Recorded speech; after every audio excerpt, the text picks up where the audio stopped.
What's up, dude? Welcome back to 50 States, 50 Plates, where we're cooking up a famous recipe from every single state in America. And today we have the privilege of passing through Alabama. It has a charming southern hospitality, a serious passion for college football, and last but not least, an abundance of peanuts. If you need peanuts, just go to Alabama. I'm honestly really excited about today because we're making an Alabama-style smoked spatchcock chicken with white barbecue sauce. And don't worry, because if you're watching and you don't own a smoker, I'm gonna show you how to make an easy version straight out of your oven. This is gonna be a good one, my friends, and as always, there is no time to waste. Now let's go!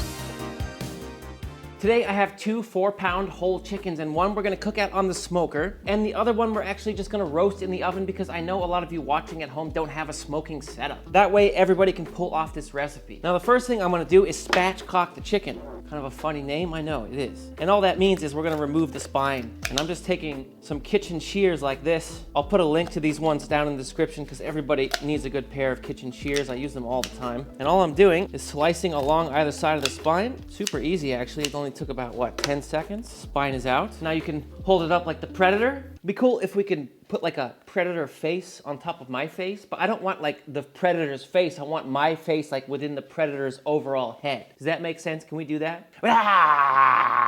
On another note, I don't think I've ever once thrown away the spines. I'll throw these in along with our roasted chicken and then make a simple stock out of them. At this point, I'm gonna trim any kind of unnecessary fat, like this big piece down here. Just doesn't really need to be there. Right there, that guy. And then what I like to do is flip over the chicken, put it out flat, kick out the legs like this, and give it a little, little CPR crack on top, right? A little compression, just to flatten it out. That's gonna help it cook evenly and stay nice and neat. Okay, take a deep breath in. Deep breath, deep breath. I got you. I have you. Let it go. Ooh, how'd that feel? That's what they always say. Ooh, you needed that one, bud.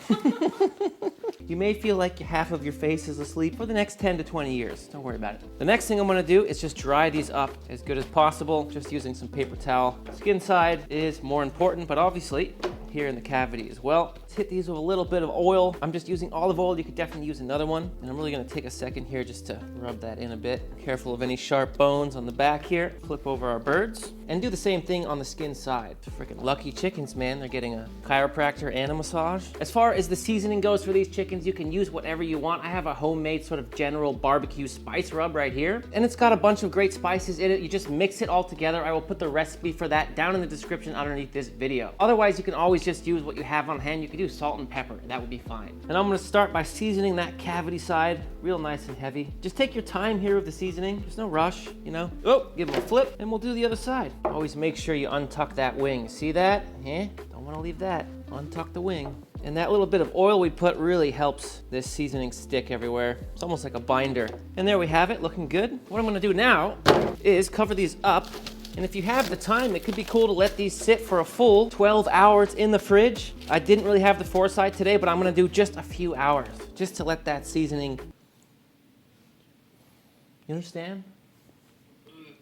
Just to get in there, yeah. Having said that, if you didn't have the patience, you could just cook them right away, all right? The point is, I don't wanna stop anyone from cooking. Just cook. All right, it's been about 3 hours on our chickens. At this point, I wanna pull them out of the fridge, let them come closer to room temp before we start the cook. In the meantime, I'm gonna head outside and fire up the smoker. For the smoking process, I started with these huge pieces of lumped charcoal. Look at the size of that thing. I then used one of my favorite tools I have, which is this grill gun. I love it so much, and it's basically a flamethrower. If you want a 10% discount on that, there will be a link down in the description. Once my lumped charcoal was nice and hot, I placed some cherry wood chunks next to it. Today, I'll be cooking this on my 2-zone slow and sear kettle grill, which I'll also have a link for it down in the description. All I need to do now is let my charcoal and wood cook down for a bit so I could get some nice clean smoke. And when it comes to smoking chicken, I really believe you should cook it hot and fast, so I actually went between 325 and 350 degrees Fahrenheit for this cook. I found out the hard way that if you smoke chicken at too low temperatures, the skin can get tough and rubbery, which I really don't like. The entire cook took only 55 minutes, and all I did was rotate this halfway through and brush it with some clarified butter. And let me tell you, by the time everything everything was said and done, this was one of the prettiest chickens I had ever seen, and I cannot wait to give it a try.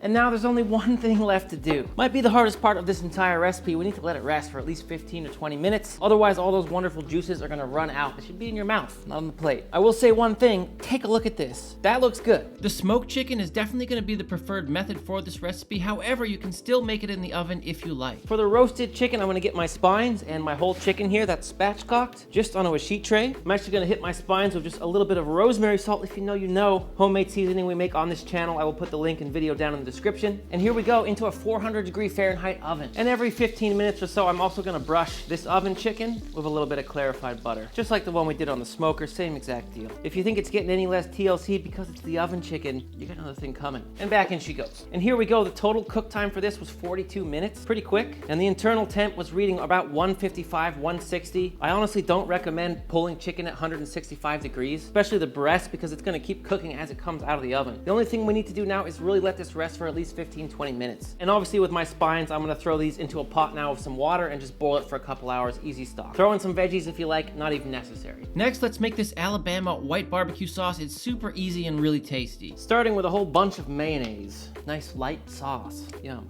Followed up with apple cider vinegar, lemon juice, black pepper, Worcestershire sauce, that's how you say it. A little bit of hot horseradish, prepared or fresh, whichever you can find is fine. Touch of hot sauce, onion powder, garlic powder, and a nice pinch of salt. Whisk to combine, and I don't think it's traditional to put onion powder or garlic powder in this sauce, but if you ask me, it's only gonna make it better. Let's give it a taste for seasoning.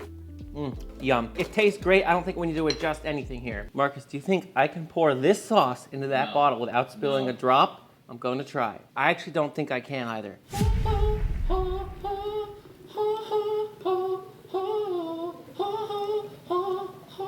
Well, almost. I did spill some over here. That was pretty good. Now just apply your white barbecue sauce to your chicken, and I decided to have a little bit of fun with it.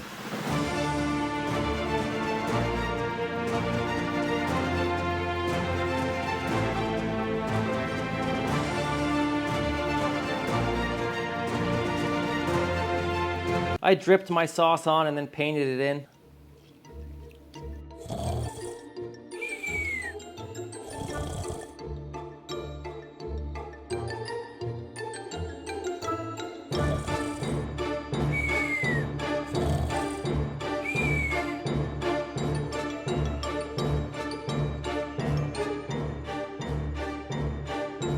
That is so juicy, it's just dripping.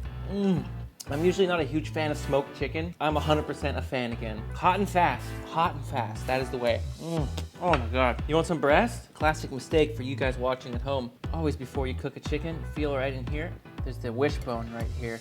Gets in the way of slicing the breast. So you always want to get it out first. That is juicy. Wow, just feel that. Hold on. Just feel it. Just tell them. I mean, can you feel it? It feels really tender. Okay. I'm sorry, I appreciate it. Wet, dude. We need a rain jacket deep.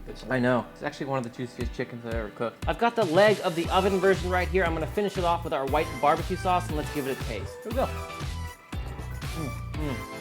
I prefer the smoked version, but this is not bad at all. Really, really good. Considering this was made in the oven, it tastes like some real barbecue. It's good. The recipe is always going to be down in the description underneath this video. On another note, if you're watching from any of these 3 states right here, we would love to hear your recommendations on what you want to see cooked. There's also links in the description for some of my favorite equipment, as well as merch if you want to help support the channel. For the last entry of the series, we were in Nashville, Tennessee, cooking up some amazing pulled pork. And if you're watching at the right time, Florida is also right next to me. Thanks for watching, and until next time, you know I love you and I'm out.